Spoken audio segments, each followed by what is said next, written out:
가능하신 분들 자리에서 일어나셔서 사도신경으로 우리의 신앙을 고백하며 영과 진리로 예배드립니다. 나는 전능하신 아버지 하나님 천지의 창조주를 믿습니다. 나는 그의 유일하신 아들 우리 주 예수 그리스도를 믿습니다. 그는 성령으로 잉태되어 동정녀 마리아에게서 나시고 본디오 빌라도에게 고난을 받아 십자가에 못 박혀 죽으시고 장사된 지 사흘 만에 죽은 자 가운데서 다시 살아나셨으며 하늘에 오르시어 전능하신 아버지 하나님 우편에 앉아 계시다가 거기로부터 살아있는 자와 죽은 자를 심판하러 오십니다. 나는 성령을 믿으며 거룩한 공교회와 성도의 교제와 죄를 용서받는 것과 몸의 부활과 영생을 믿습니다. 아멘. 계속해서 찬양할 때 찬송하세 찬송하세 주님이 나를 구원하셨네 함께 찬양하기 원합니다. 더 깊은 마음을 다하여 주님의 이름을 높여드립시다. 할렐루야. 우리를 죄에서 구하시려 주 예수 십자가 지셨으니 기쁘게 부르세 할렐루야. 나 구원 얻었네. 우리 한 번 더. 우리를 주께서 구했으니 이전에 행하던 악한 일과 수하고 더러운 모든 죄를 온전히 버렸네. 찬송하세 찬송하세 찬송하세 주님 나를 구하셨네. 찬송하세 찬송하세 주가 구원하. 나 지금 죄에서 사함받아 거룩한 백성이 되었으니 이 육신 장막을 벗을 때도 겁낼 건 없겠네. 아멘. 찬송하세 찬송하세 주님 나를 구하셨네. 찬송하세 찬송하세 주가 구원하. 우리가 이 세상 떠날 때에 예수의 손목을 굳게 잡고 영원히 즐거운 천국에서 주와 함께 살겠네. 아멘. 찬송하세 찬송하세 주님 나를 구하셨네. 찬송하세 찬송하세 주가 구원하. 찬송하세 찬송하세 찬송하세 주님 나를 구하셨네. 찬송하세 찬송하세 주가 구원하. 우리를 죄에서 구하시려 주 예수 십자가 지셨으니 기쁘게 부르세 할렐루야. 나 구원하. 할렐루야. 찬송하세 찬송하세 주님 나를 구하셨네. 찬송하세 찬송하세 주가 구원하. 찬송하세 찬송하세 찬송하세 주님 나를 구하셨네. 찬송하세 찬송하세 주가 구원하. 우리 한 번 더 찬송하세 찬송하세 찬송하세 주님 나를 구하셨네. 찬송하세 찬송하세 주가 구원하셨네. 우리에게 구원을 허락하신 놀라우신 주님의 이름을 찬양합니다. 할렐루야.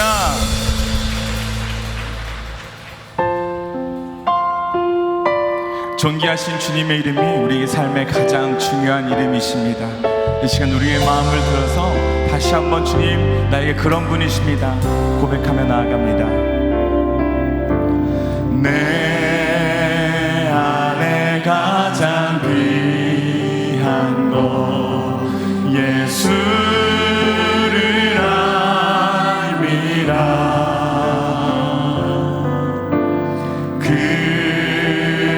금은보다 더 귀한 것 예수 세상 지식보다 귀한 것, 세상 지식보다 귀한 것 예수를 알미라. 내 안에 가장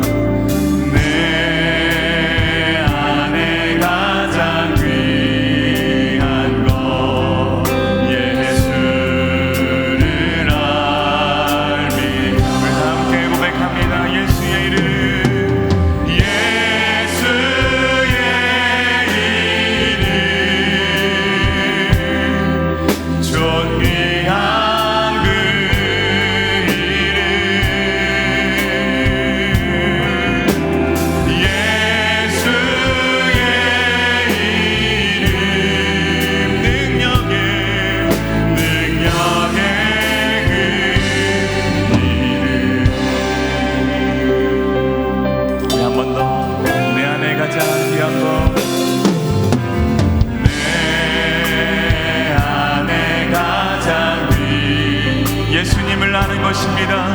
예수를 알미라.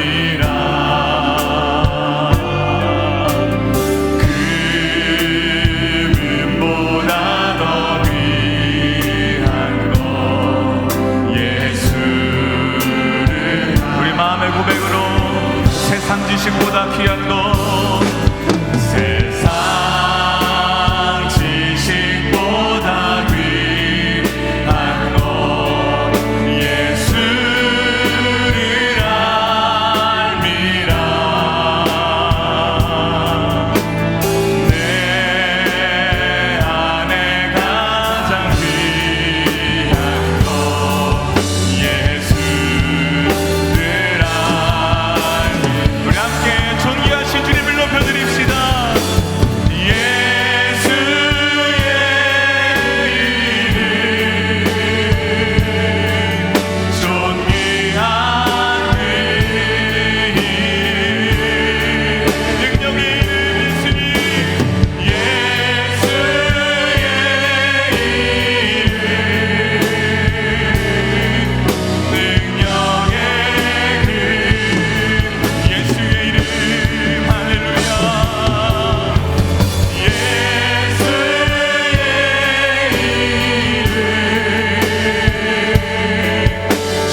오늘 우리에게 주시는 하나님의 말씀은 사도행전 22장 30절에서 23장 11절까지입니다.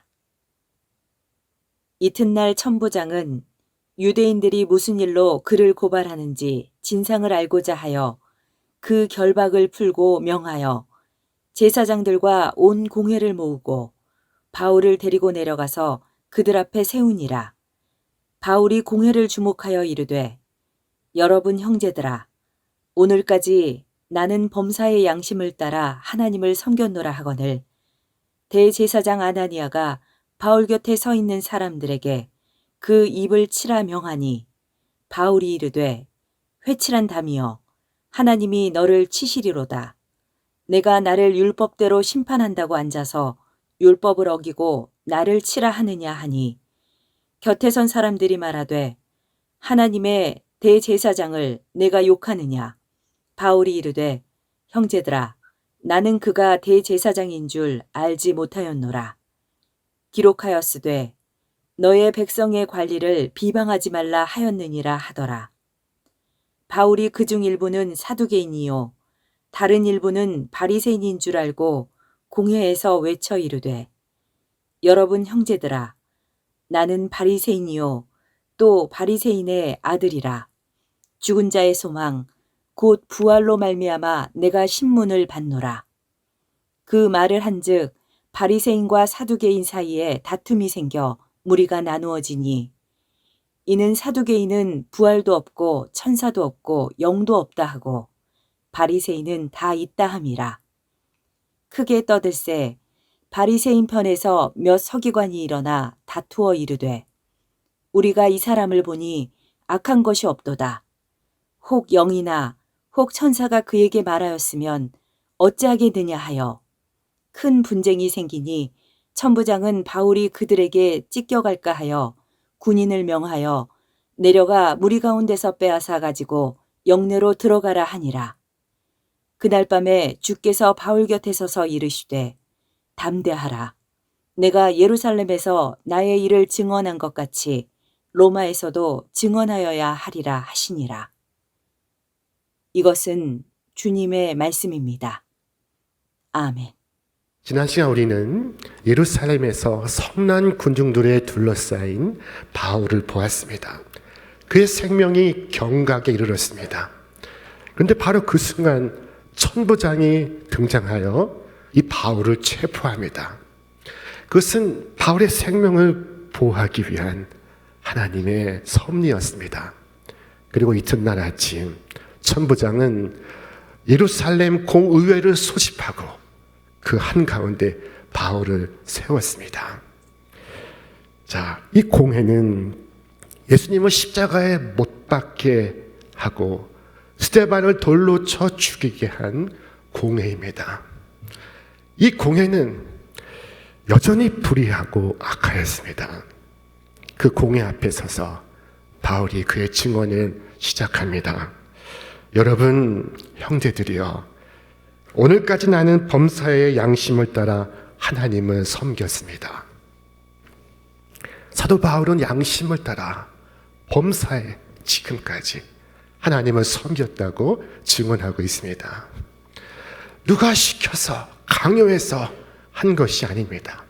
그의 자유로운 양심을 따라서 하나님을 섬겨왔습니다. 여러분, 양심이 무엇입니까? 양심은 선한 마음이 아니겠습니까? 하나님 한 분만이 선하시지 않습니까? 참된 양심은 하나님을 마음에 가득 담은 마음입니다. 그 마음에 진리가 가득하고 그 진리 가운데 거하는 마음입니다.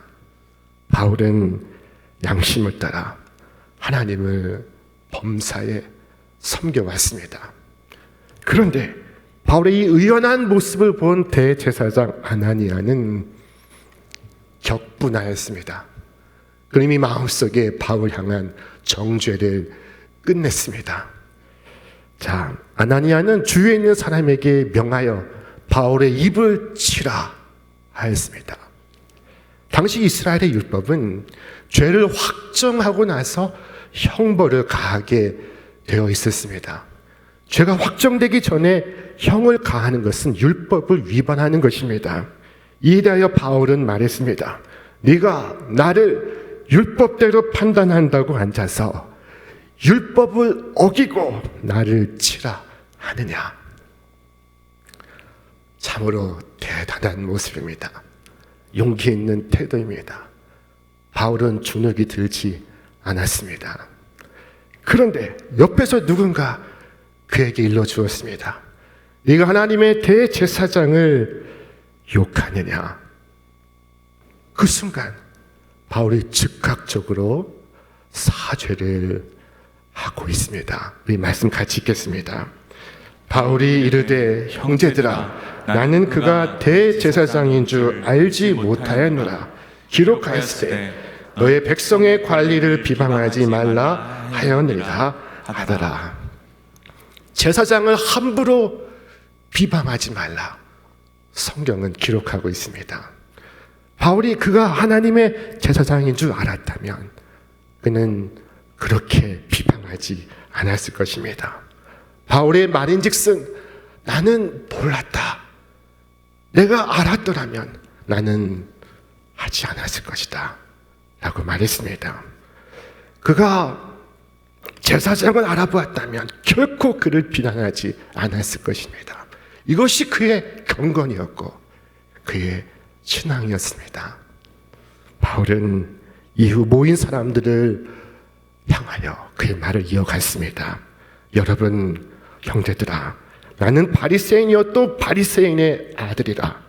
죽은 자의 소망 곧 부활로 말미암아 내가 신문을 받노라. 바울은 자신이 바리새인임을 밝히고 있습니다. 그리고 자신이 이렇게 신문을 받는 이유는 죽은 자의 부활에 대한 소망 때문이라고 밝히고 있습니다. 그런데 자세히 보면은 거기에 모인 사람들은 두 그룹으로 이루어져 있었는데 한편은 사두개인들이요 한편은 바리새인들이었습니다.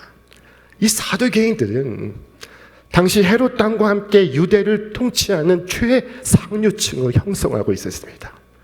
이들은 극한 현실주의자들입니다. 이들은 부활을 믿지 않습니다. 천사도 믿지 않습니다. 영도 믿지 않습니다.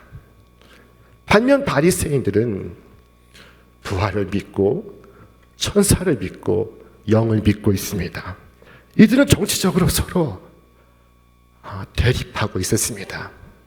그런데 그때 바울이 나는 부활이 있다고 믿고 부활이 있다고 주장해서 이것 때문에 핍박을 받습니다 라고 말하는 그 순간 무슨 일이 일어나는지를 한번 보십시오. 크게 떠들새 바리새인 편에서 몇 서기관이 일어나 다투어 이르되 우리가 이 사람을 보니 악한 것이 없도다. 혹 영이나 혹 천사가 그에게 말하였으면 어찌하겠느냐. 바리새인들이 바울 편으로 돌아섰습니다. 심지어 바울이 아무 잘못도 하지 않았다고 말하고 있습니다. 그러나 사두개인들은 부활도 믿지 않고 천사도 믿지 않고 영도 믿지 않고 있습니다. 그래서 어떻게 되었을까요? 곧 바리새인들과 사두개인들 사이에 다툼이 일어나기 시작했습니다. 바울을 가운데 두고 사두개인들과 바리새인들이 서로 격렬하게 싸우기 시작했고 그리고 양쪽에서 바울을 잡아당기기 시작했습니다. 물론 이 공회가 모인 목적은 바울을 심문하기 위해서였는데 원래 목적을 잊고 서로 싸우기 시작했습니다. 그 가운데서 바울이 찢겨질 것을 우려한 천부장은 군사를 명하여 급히 바울의 몸을 진영 안으로 옮기라 라고 명하였습니다. 그리고 그날 밤 주님께서 바울 곁에 서서 말씀하십니다. 그날 밤에 주께서 바울 곁에 서서 이르시되 담대하라. 네가 예루살렘에서 나의 일을 증언한 것 같이 로마에서도 증언하여야 하리라. 이보다 더 큰 위로가 어디 있겠습니까? 주님께서 그의 곁에 서서 말씀하시고 있습니다. 그날 밤에, 그가 절망하던 밤에, 그가 두려워하던 밤에, 그가 민족을 사랑하였고 민족으로부터 사랑받길 원했으나 도리어 핍박을 받던 그날 밤에 주께서 그 곁에 서서 말씀하시고 있습니다. 첫 마디 말씀은 담대하라였습니다.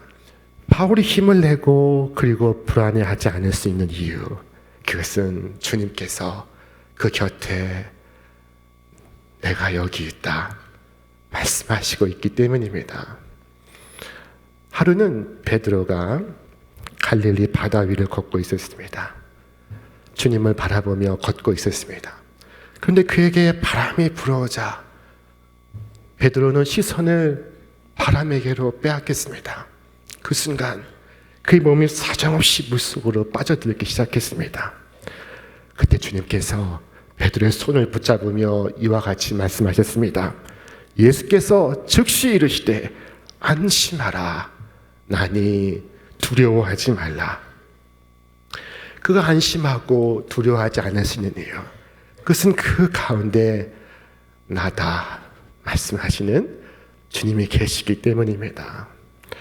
여러분, 왜 불안해하십니까? 왜 두려워하십니까? 왜 우울해 계십니까? 주님을 바라보시기를 바랍니다.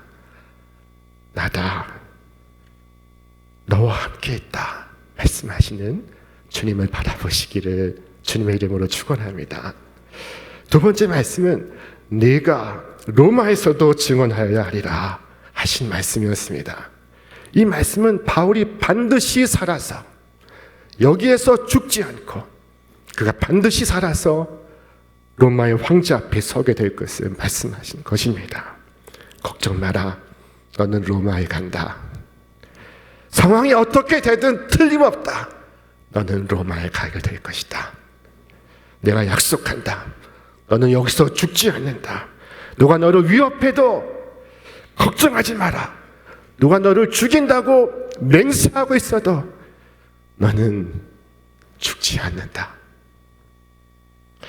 물론 상황은 암담해 보입니다. 한 치 앞도 내다볼 수 없습니다. 그러나 그는 결국 로마로 가게 될 것입니다. 그리고 그가 로마로 간 지 300년이 되지 않아서 로마 제국은 스스로 기독교 국가임을 천명합니다. 전쟁도 없이 충돌도 없이 대로마 제국이 사도 바울 앞에 무릎을 꿇습니다. 여기 하나님의 오묘한 섭리가 있는 것이 아니겠습니까? 지금은 알 수 없는 고난의 길이지만 그러나 이 길을 통하여 하나님의 역사가 이루어져 가고 있습니다. 만약 그날 사두개인들이 바리새인들과 한편이 되었다면 바울은 로마에 가게 될 필요가 없었을 것입니다. 그러나 문제가 해결되지 않으므로 바울의 로마 행이 펼쳐지고 있습니다. 돈 한 푼 내지 않고 병사들의 호위 가운데 바울이 로마에 무사히 가게 될 것입니다. 제가 좋아하는 찬송가 가운데 고요한 바다로라는 제목의 찬송이 있습니다. 그 2절 말씀 이와 같습니다. 큰 물결 일어나 나 쉬지 못하나 이 풍랑 인하여 더 빨리 갑니다. 여러분, 큰 물결이 일어나면 고통스럽습니다. 괴롭습니다. 마음이 편치 않습니다. 그러나 놀라운 일이 벌어집니다. 하나님의 놀랍고 신비로운 역사가 펼쳐지는 것입니다. 그 풍랑 인하여 더 빨리 가는 것입니다. 오늘 신문 과정 속에서 바울은 그의 마음속에 있었던 가장 중요한 신앙 고백을 하고 있습니다. 죽은 자의 소망 곧 부활로 말미암아 내가 신문을 받노라. 바울은 내가 여기까지 온 것은 바로 이것 때문입니다. 이것 말고 다른 이유는 없습니다. 라고 말하고 있습니다. 그것은 바로 죽은 자의 부활에 대한 소망이었습니다. 이 부활의 소망 때문에 그는 범사의 양심을 지켰으며 지금까지 하나님을 섬기고 있습니다. 바울의 신앙은 철저히 부활 신앙입니다. 그가 그리스도인이 된 것도 부활하신 주님을 만났기 때문입니다. 예수 믿는 사람들을 붙잡으려고 갔던 그 다메섹 도상에서 그는 부활하신 주님을 만났습니다. 훗날 그가 총독 벨릭스 앞에 섰을 때 그는 말했습니다. 그들이 기다리는 바, 곧 믿는 성도들이 기다리는 바, 하나님께 향한 소망을 나도 가졌으니 곧 의인과 악인의 부활이 있으리라 하미니이다. 바울은 부활을 신앙의 핵심으로 증거하고 있습니다. 그것이 없다면 그리스도는 이 세상에서 가장 불쌍한 자일 것이라고 생각하고 있습니다. 주님이 다시 사시지 않았다면 우리의 믿음도 헛것이요, 우리의 전파하는 것도 헛될 것이며, 우리도 여전히 죄악 가운데 있을 것이고, 주님 안에서 잠자는 자들도 다 망한 것이고, 여러분도 망한 것입니다. 그러나 주께서 다시 살아나셨으므로 여러분도 다시 살아날 것입니다. 주님이 부활하심으로 우리도 부활할 것입니다. 주님께서 새 생명을 누리심으로 믿는 모든 백성들도 새 생명을 누리게 될 것입니다. 우리 함께 말씀 읽겠습니다. 그러므로 자기를 힘입어 하나님께 나아가는 자들을 온전히 구원하실 수 있으니 이는 그가 항상 살아계셔서 그들을 위하여 간구하심이라. 오늘 우리는 죽은 그리스도가 아니라 부활하신 주님을 증거하고 있습니다. 영원히 살아계시고 사망과 음부의 권세를 쥐고 계신 주님을 증거하고 있습니다. 여러분도 이 부활 신앙을 가지고 있습니까? 이 신앙이 여러분에게 무엇을 의미하고 있습니까? 자, 여러분, 우리는 첫째 이 부활 신앙으로 인하여 서로를 격려할 수 있습니다. 여러분 가운데는 소중히 여기는 사람들을 잃어버린 사람들이 있습니다. 아니, 말씀을 바꾸겠습니다. 여러분 가운데는 소중히 여기는 사람들을 더 좋은 나라에 보낸 분들이 있습니다. 그의 몸을 바라본 우리는 슬퍼할 수밖에 없습니다. 그러나 소망 없는 자들처럼 슬퍼하지 않습니다. 왜냐하면 그의 영혼은 영원히 주와 함께 거할 것이기 때문입니다. 우리는 의로운 자가 죽었을 때 그 영혼에 관해서는 애곡하지 않습니다. 그 영혼은 주와 함께 영원히 거할 것이기 때문입니다. 물론 육체는 꽃과 같이 시들고 마르고 떨어질 것입니다.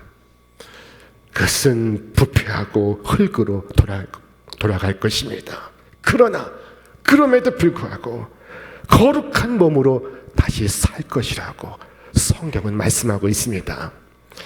죽은 자의 부활도 그와 같으니 썩을 것으로 심고 썩지 아니할 것으로 다시 살아나며 욕된 것으로 심고 영광스러운 것으로 다시 살아나며 약한 것으로 심고 강한 것으로 다시 살아나며 이 썩을 것이 반드시 썩지 아니할 것을 입겠고 이 죽을 것이 죽지 아니함을 입으리로다.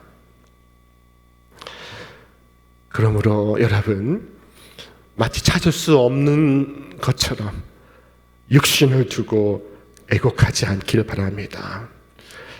우리는 이 약한 것을 심고 강한 것을 얻고 욕된 것을 심고 영광스러운 것을 얻으며 이 썩을 것을 심고 썩지 아니할 것으로 다시 살아날 것입니다. 왜 우리가 부활의 영광에 들어가 영혼을 상속할 때 왜 애곡해야 합니까? 저 영원한 영광에 들어가 영혼을 상속한 이들을 위하여 왜 슬퍼해야 합니까? 잠시나마 영원한 영광을 미리 맛보며 부활의 소망을 나누는 시간이 되기를 바라는 것입니다. 여러분, 오늘 사랑하는 자의 육신이 관 속에 누워있지만 그는 다시 살아나서 지금과 비교할 수 없는 모습으로 신령한 몸과 몸으로 여러분을 만날 것입니다. 여러분과 함께 대면할 것입니다. 우리는 살아나서 영원히 죽지 아니하는 땅에서 주와 함께 영원히 살아가며 즐거워할 것입니다. 이것이 바로 부활신앙입니다. 부활신앙은 우리로 서로 위로하게 하고 서로 소망하게 합니다. 두 번째, 이 부활신앙은 우리로 경각심을 갖게 합니다. 부활은 경건치 않은 자들도 다시 살 것을 말씀하는 것이기 때문입니다. 그것은 저주의 부활이 될 것입니다. 주께서 말씀하셨습니다. 몸과 영혼을 능히 지옥에 멸하실 수 있는 일을 두려워하라. 하나님께서는 몸과 영혼을 영원히 지속될 고통 가운데 던지실 분이십니다. 무덤에서 자는 것이 그런 부활보다 비교할 수 없이 더 좋을 것입니다. 어떤 사람이 뇌졸중으로 쓰러지게 되었습니다. 그런데 그의 친구들은 그가 죽은 줄 알고 그의 장례식을 치루었습니다. 그를 화장용 장작더미 위에 올려놓았는데 이 땔감이 타면서 따뜻해질 때 그에게 피가 돌고 그리고 그가 깨어나게 되었습니다.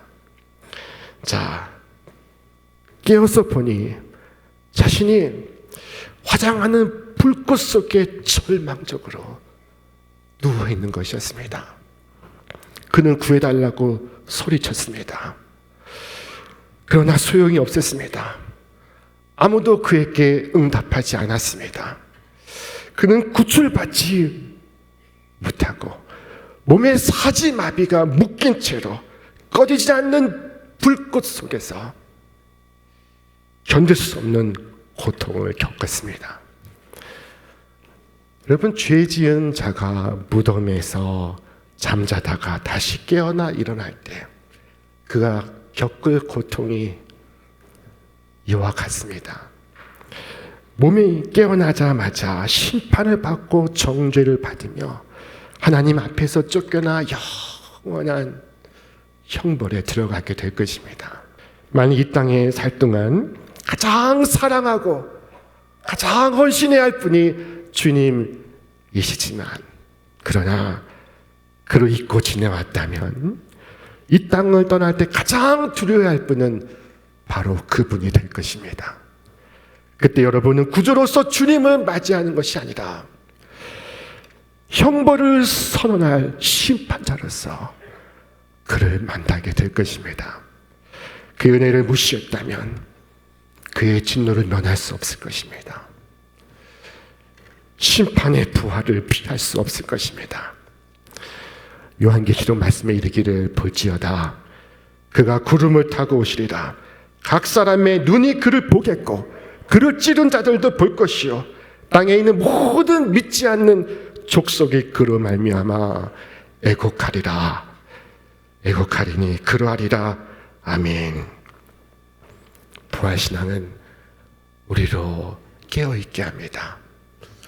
우리로 소망하게 할 뿐 아니라 우리로 경각심을 갖게 합니다. 오늘 말씀을 맺겠습니다. 여러분, 우리 자신의 이 시간 한번 점검해 보시기 바랍니다. 우리가 부활할 때 어떤 있는 생명의 부활로 어떤 있는 심판의 부활로 일어난다면 여러분은 어느 편에 서 있겠습니까?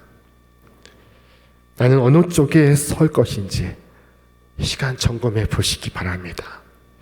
부활의 장면을 상상할 때 내 안에 기쁨의 빛이 임합니까? 혹은 절망의 어두움이 임합니까? 지금까지 여러분의 삶은 어떠했다고 말할 수 있습니까? 여태까지 삶을 가지고 심판을 받는다면 어떤 결과를 맞이할 것입니까? 지금까지 여러분의 삶을 추동한 원리는 무엇입니까? 여러분은 거룩을 추구하고 그를 위하여 노력하고 애쓰고 있습니까? 하나님을 높여드리기를 소원하십니까? 여러분, 우리 궁극적 소망은 이 땅에서 영원히 잘 먹고 잘 사는 것이 아닙니다. 그것이 소망이라면 우리 믿음의 조상들은 그 믿음 때문에 고난받지 않았을 것이요. 사도 바울은 오늘 여러 사람들로부터 신문을 받지 않게 될 것입니다. 그냥 조용히 잘 먹고 잘 살 수도 있었을 것입니다. 하지만 부활에 대한 소망이 있었기 때문에 그들은 다른 삶을 살아가고 있었습니다. 예수님처럼 바울처럼 십자가를 지는 것, 죄를 뉘우치고 애통해하며 주님을 따라가는 것, 그것이 곧 부활신앙입니다. 성경은 우리에게 말씀하고 있습니다. 이러므로 우리에게 구름같이 둘러싼 허다한 증인들이 있으니 모든 무거운 것과 얽매이기 쉬운 죄를 벗어버리고 인내로서 우리 앞에 당한 경주를 하며 믿음의 주여 또 온전케 하신 이인 예수를 바라보자. 그는 그 앞에 있는 기쁨을 위하여 십자가를 참으사 부끄러움을 개의치 아니하시더니 하나님 보좌 우편에 앉으셨느니라. 과거 2000년 동안 우리 믿음의 백성들은 이 부활신앙을 간직함으로 현재의 어려움을 극복했으며 바랄 수 없는 미래를 바라보고 희망하였습니다. 그리고 그들은 영원한 승리와 영원한 기쁨과 영원한 영광을 얻을 수 있었습니다. 여러분, 오늘 이 부활신앙을 우리 모두 가짐으로 영원한 구원의 은총에 이제와 영원토록 참여하시는 여러분과 제가 되시기를 주님의 이름으로 축원합니다. 축원합니다.